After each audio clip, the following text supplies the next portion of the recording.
wanted to speak today about the meaning of Tishbi Yitaris Kushisi Boys. Eliyahu Hanavi will answer the questions.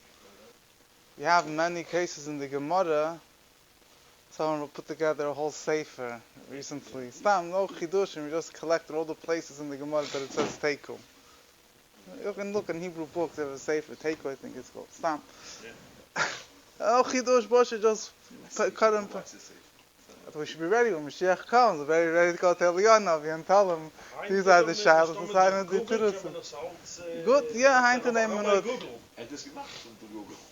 I said, anyway, fine. So Tishbi, it says that the Gemara says the number of questions that we don't have an answer. The Gemara says Teiku. Teiku literally means it stands as is. We don't have an answer, and there's famous explanation brought out in early Svarim. The Yamter brings it on other places that Teiku is Rashi Tevis. Tishbi Yitaris Kushi Svi Boys. That Eliyahu Hanavi will come, he'll answer all the questions that there are in Teiku. Teisus Yamtef, I think, brings it down, and then the Masechta Edius, and the Ma'abit brings it down in the Sefer Beis HaLakim. I don't know the first source, I'm not sure, but it's brought down by Gedei Yisrael. I think there could be even earlier sources. The Rebbe in the Ha'aris, the Rebbe has, whatever, these are at least some of the sources that I remember. Anyway, so there is a whole discussion from a number of aspects about this idea that Eliyahu Hanavi will answer all the questions. The question, one of the main questions that is asked is that Eliyahu Hanavi is a prophet. And we know that Torah Leiba Shemayim, the Torah is not in the heavens. So if a prophet comes to you and says, you have a question what the halacha is like, someone comes and says that I'm telling you through prophecy that the halacha is so and so. I heard from the Eibishter himself, I heard in the Beis Din Shamayim, the heavenly court, they decided that the halacha is so and so. You can't listen to him. You can't accept, you don't say he's a liar, but the halacha says that you can't follow a verdict that was not dictated by chachamim that are alive, in the neshamis begufim, souls in the body, and they decide based on their understanding. That's the way halacha works. It can't be dictated. It says that for a psak halacha, for a halachic verdict, so that the Beis Din Shamayim and the Eibush should have to find out what the Beis Din down here, the Jewish court down here says. So the question is, how is Eliyahu Hanavi going to answer all these questions? So half of a very standard explanation, which doesn't explain everything, but it explains a number of situations, is that there's two types of questions. Sometimes there's a question which involves a question in halacha. How do you understand the meaning of the pasuk? How do you understand the meaning of this halacha? In which case, does it apply, doesn't apply? Then there's a number of instances where there's certain questions in halacha that are based on, because we don't know what the facts are. You have a question if this piece of meat is kosher or treif, because two pieces of meat got mixed up. You don't know which is which. So there's halachic implications based on this mix-up. If this piece of meat is not kosher and someone eats it, whatever. There's certain, it's a law of kashrus and other things that could be involved. But if a prophet comes, if two pieces of meat get mixed up and the prophet comes and says, this piece of meat is the one that's kosher, this piece of meat is the one that's treif. He's not telling you a prophecy that in the heavenly court they decided that in the case where you have a doubt, this is what the halacha is. He's not telling you any new halachas. He's just being mevaded and metzias. He's just clarifying a doubt that you have regarding an entity that already exists, if it's like this or it's like that. So prophet is any means of proper, identification of what this piece of meat is a valid halachic, way of finding out the truth. So if many things Eliyahu Hanavi will come and say, in certain cases at least, he'll say that when there's a doubt in metzias, when there's a doubt in halach, and not in halachic way of understanding something, but we don't know what the metzias. We don't know whether in this case.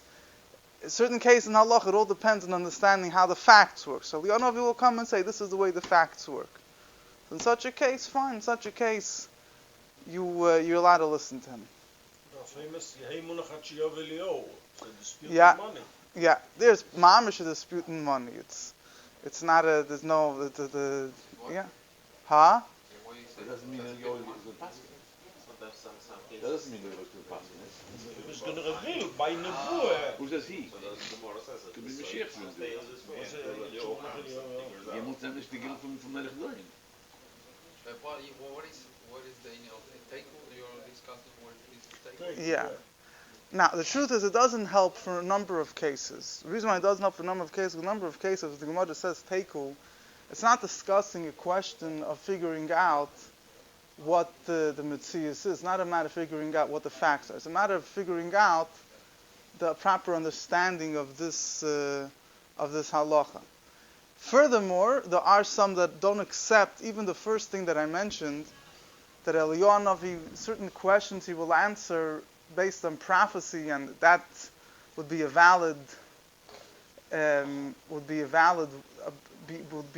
thing because he's just clarifying what the facts are on the ground. He's not coming to say what the halakha is. The halakha is just, once you know the facts, you automatically know what the halakha is. There are some people that hold that even that is not necessarily good. So the Rebbe gives an interesting discussion. The Rebbe says, this is a discussion discussed, there's a famous halachic discussion discussed in a number, the Samach Tzedek I think speaks about it, and one of the Ketzois, others. If you have one halacha leads to another halacha. For example, if someone says, you could have a certain case, for example, I'll give you a small example where this thing comes up. If someone does a sin, in order to put him to death, in order to punish him, you need to have two witnesses that say that he committed a sin, right? Now, those two witnesses saw that someone ate a piece of meat or fat. Now, there's one witness that came along and said that this particular piece of fat was what? Was chaylev, is forbidden fats you're not allowed to eat. The only way it was established was through the testimony of one witness. We have a halacha that eid echad nemen b'isurin. One witness is believed when it comes to punish a person that a sin is one thing. When it comes to establish that something is kosher, that that he's telling you it's treif, it's kosher, you could believe a Jew that he says that this is the way it is. So one witness came and said this piece of meat is treif. Another Jew went and ate it, and based on that, Beis Din is going to punish him, whatever it might be. So here, in order for him, before he ate, it was established as treif. So here the question is, it comes out that you're punishing him. If you think about it, theoretically, one could argue you're punishing him based on the testimony of one witness. Because there was only one witness that said that what he's eating is treif. You had two witnesses that saw that he did the act, but there was one witness that saw that what he was eating is treif. So how could you punish him based on the testimony of one witness? So the answer is, it's two separate things. When we're talking about establishing whether it's kosher or treif, there we trust one witness. Even though later, as a result of the testimony of that one witness, another question will arise, whether this guy should get punished or not. Which for that, the Torah requires two witnesses. But that, what the witness is discussing is a step before. He's clarifying what the actual metzius is, what the piece of meat is. At that point, there was no discussion if he sinned, he didn't. So just saying one thing. It's true, eventually, that testimony will lead to a punishment, which usually would need to have two witnesses. But again, because when he's discussing one thing, which eventually would lead to something, we need to have two witnesses. But at this point, all that's required is one witness. So you have a whole thing, there's a whole discussion about this in halacha. So basically, in a similar vein over here, if let's say you have this question over here, if this piece of meat is kosher or treif, a prophet comes and says this piece of meat is this is the one that's kosher, this is the one that's not kosher. So there's a discussion in halacha if it's that would work. The Rebbe says we have sometimes in halacha when something is prohibited, even though it's prohibited because of doubt, but then it becomes prohibited be'etzem, it becomes no good in of itself. It doesn't always help to say that by clarifying the facts, then automatically, that as long as you would have to be able to have the same person will be able to paskin, and he's the same one that has to be able to clarify the facts. It won't necessarily work, the Rebbe explains, to say that Eliyahu Hanavi would be able to answer these questions. He's just clarifying the facts, because if clarifying the facts lead to actual laws of other halachas, if a person's allowed to eat it, not allowed to eat, and so on and so forth, then it could already become a question if you could believe a prophet established the fact in such a case.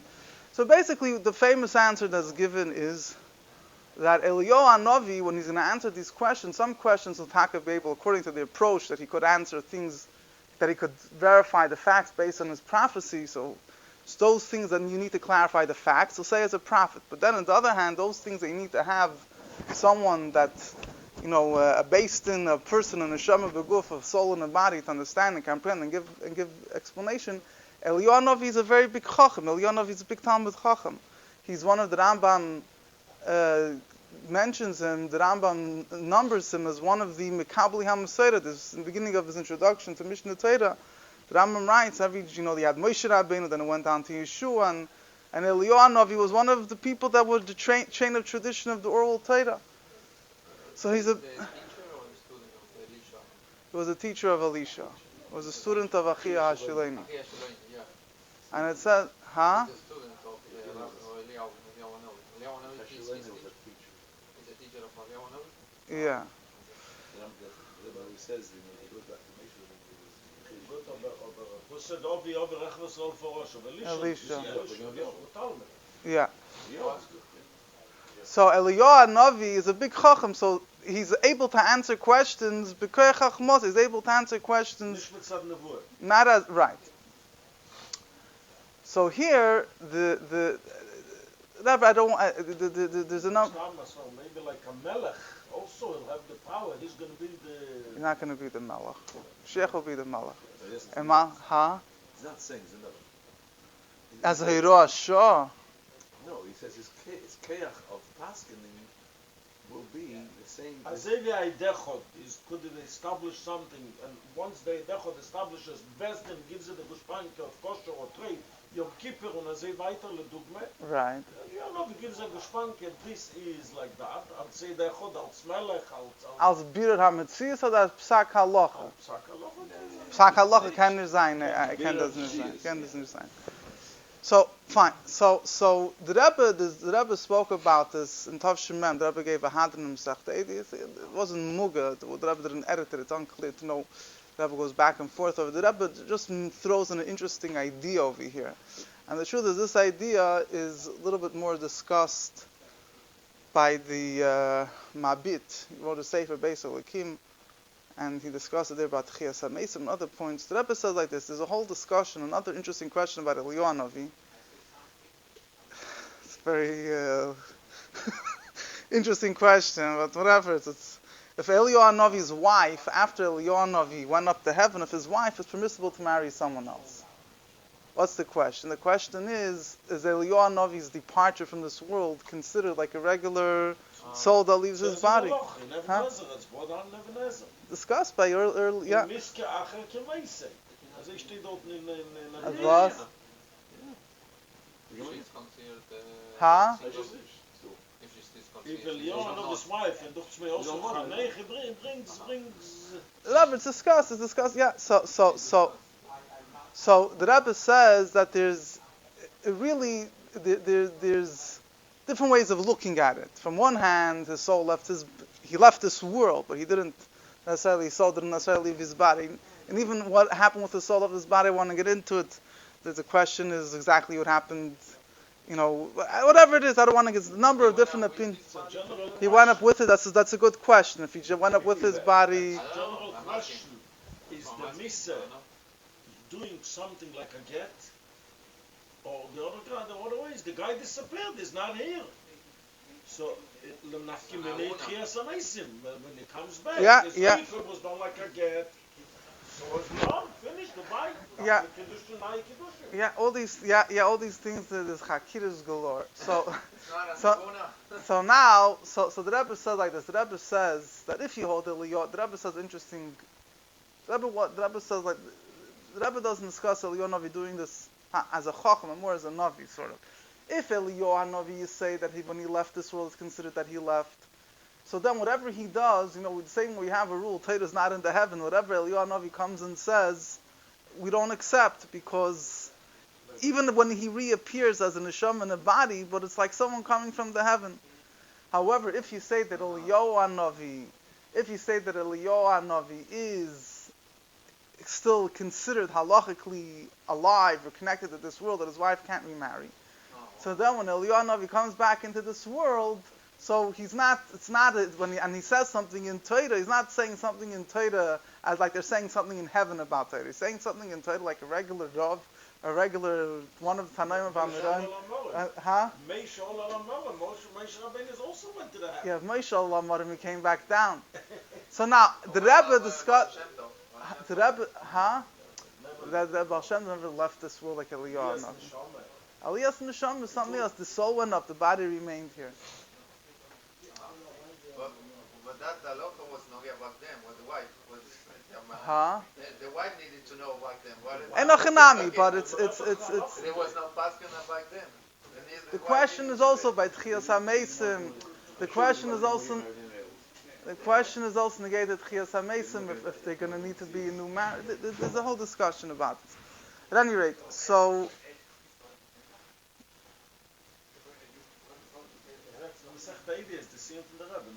Yeah, the Rebbe spoke about it. The Rebbe didn't spoke about it. If he's a Navi, a Chacham, whatever it is. The Rebbe, it's not clear to me exactly what the Rebbe's maskana was on the matter. But the Beis Elokim, the Mabit, he mentions interesting concept. He discusses how the return of Torah after Tchias HaMeisim. He says a very powerful thing.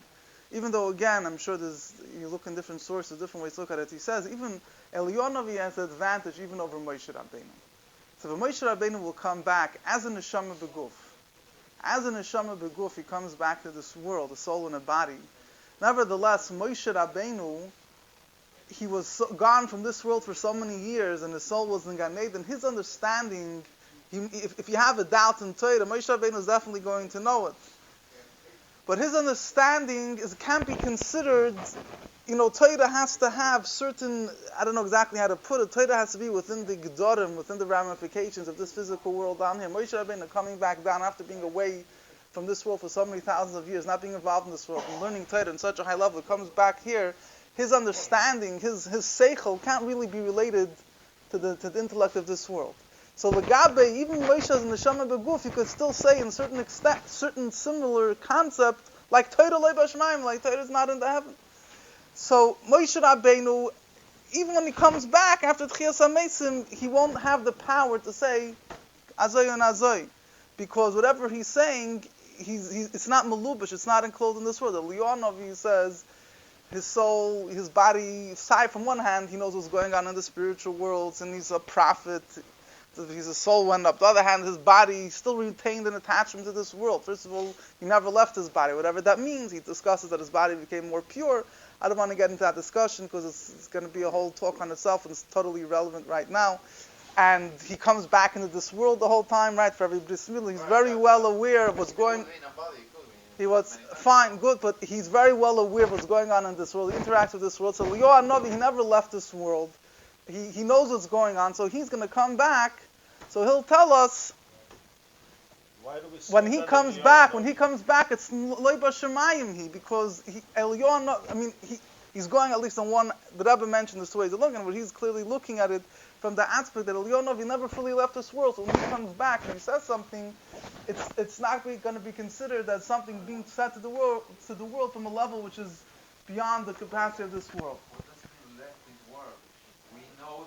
Left this world. No. When Neshama comes, somebody comes and he has Aliyas and Neshama, and his soul from Tzaddik L'mayla tells him that in the Beis Shemayla they just paskin the halacha kach v'kach. Yeah, you can't paskin like that. I'll say another point, and then you might understand a little bit better what I'm trying to say. But you can't paskin based on Atzilus. No, yeah. Fine, it's not. There's the Gedorim of Eilam Haz. It has to be within the fund. It has to be. It has to be here. It has to be Torah Lei B'Shemayim. Torah says the Torah is not in heaven. What does that mean? It means that Torah, the essence of Torah was given the way a human being living in a physical world where he doesn't experience necessarily the gloom of Atzilus. But even if he does, he's still limited to a body works and in such a place where such a body works and lives. Once somebody leaves the confines of this world, his understanding of Torah reaches much greater heights. But the essence of Torah, the Eibush has decided is b'tachtonim, is in this world. Atzilus might be here, but Atzilus is not a tachton. The Torah was given as dira b'tachtonim. Torah is given down. It has to be understood by someone who's living in a physical world and relates to the physical way of life. as long, and I'll say another point which will help understand the previous point. The Rebbe explained in the Sikha, in the Chudei Sikha Chelek Dal and Pirkei Avos, the Rebbe discusses the first mission of Pirkei Avos, which discusses the tradition of Torah. It says Moshe received the Torah, Moshe Masada to Yeshua, the Yeshua gave it to the Nevi'im, to the prophets gave it to the elders, and the Rebbe discusses, I don't want to get through the whole Sikha, the Rebbe discusses how the lesson of the Mishnah to us, how in the understanding of Torah and the receiving of Torah, there's different levels that a person has to have internalized in his own soul, which represent the elders, the prophets. And the Rebbe says like this, the Rebbe says every Indian in Torah, this is another discussion, this is another concept which again will lead to bigger discussion, but every concept in Torah, it says, when a Tana paskin the halacha, when Abuda paskin the halacha, it says, it's not just pshat that he looked at it the way it made sense to him, in his physical brain, okay, what's pshat in the halacha, and that's how he paskin. Because whenever a Tana Amoida paskin the halacha, he saw the way that thing is above in its spiritual source.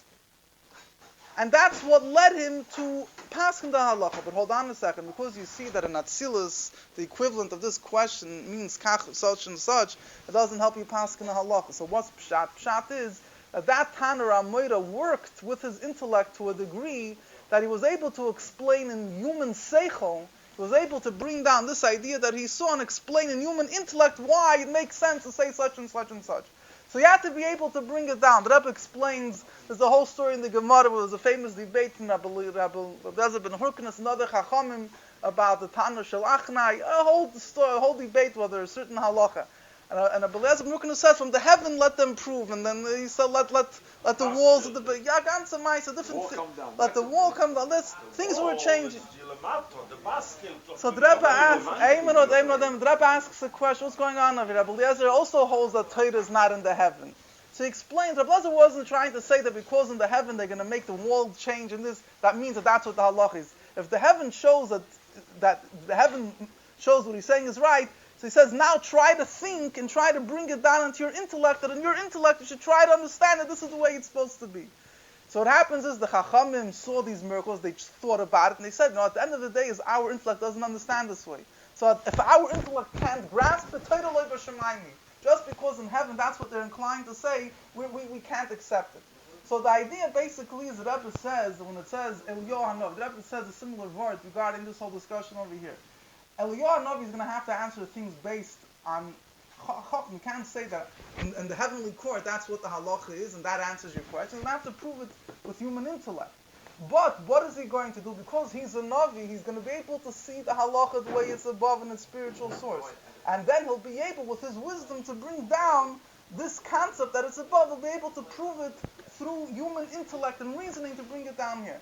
And really the truth is brought down, even the Vilna Goyen writes, in order to pass from the halacha nigla, you have to know how it works up Pikabot. That's the concept.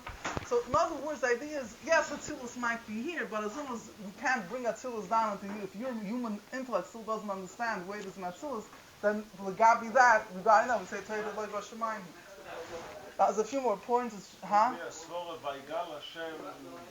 the Bilom, or the Malach.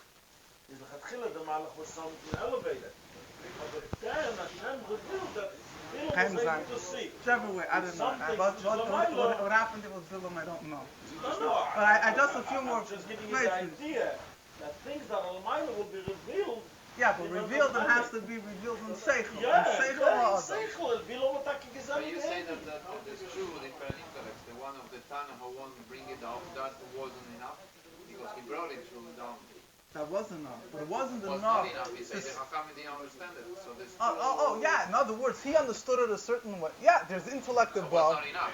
That he's bringing he's not the majority. It has to be that the majority of the Chachamim understand it that way. The Gemara says more that a mayor, the Chachamim stay alone. The why is the loch not like a mayor? Because the Chachamim lo yochel not it couldn't grasp that. The loch is not like andere Sachen the Rambam, the Doyle to bring it down, for them was greater Sachen. Once they brought it down, we could all understand it. Yeah. Just there's another Nukuda. How much more time do I have? One more Nukuda. There's a whole different approach over here, which because even like I told you, even certain people that are not happy with some of the answers. they give a whole different. Ben Ish Chai gives a very different approach. He says Eliyahu Hanavi is going to come. Eliyahu Hanavi, the Gemara says, he hung around all the yeshivas, whether you saw him or not, but he was around. So let's say in the Gemara there's a doubt. It says we don't know what pshat in what Rabbi Eliezer said. So Eliyahu Hanavi is going to come. He's not going to say not as a prophet, not as a scholar. He's going to say as a witness, as I was in the yeshiva of Rabbi Eliezer, and I could testify that this is how he learned pshat. Or when there's a doubt in the Gemara and we say Teiku, so Eliyahu Hanavi will come and say that I was there in a previous generation, and I know that this is the way the Chachamim paskin in such a case. So Eliyahu Hanavi, in this case, he's not, because he spans so many generations, and thus Eliyahu Hanavi will come as a witness. Another point, I just want to finish with Al Pi Chassidus. Al Pi Chassidus, the Rebbe Rashab does a very interesting thing. There's a whole different understanding over here in this idea of Teiku. He gives a different understanding here. He says that I don't want to go through the whole Hemshech Eter, Tafei Shain, and discuss the meaning of Das. There's the three different parts of intellect and Das.